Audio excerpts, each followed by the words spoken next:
तमिलनाडु में राज्य सरकार और गवर्नर के बीच में एक डेडलॉक होता है और इस डेडलॉक की वजह से जो गवर्नर ऑफ तमिलनाडु है वो किसी भी बिल पर असेंट देने से मना कर लेते हैं और ऐसे करते करते 10 बिल्स पेंडिंग हो जाते हैं जहां पे गवर्नर का असेंट नहीं आ रहा है। अगर किसी भी बिल को लॉ बनना है तो assent of governor is essential in terms of local laws, और अगर हम सेंट्रल लॉस की बात करें तो राष्ट्रपति के असेंट की आवश्यकता होती है।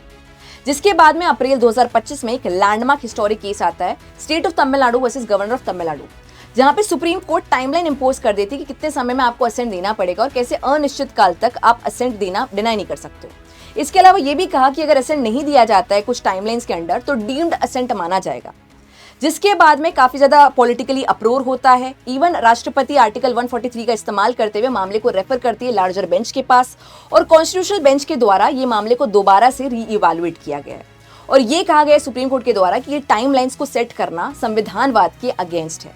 लेकिन at the same time governor को भी इतना प्रोलॉन्ग डिले नहीं करना चाहिए कि इतना प्रोलॉन्ग डिले करेंगे तो वो भी संविधानवाद के अगेंस्ट होगा।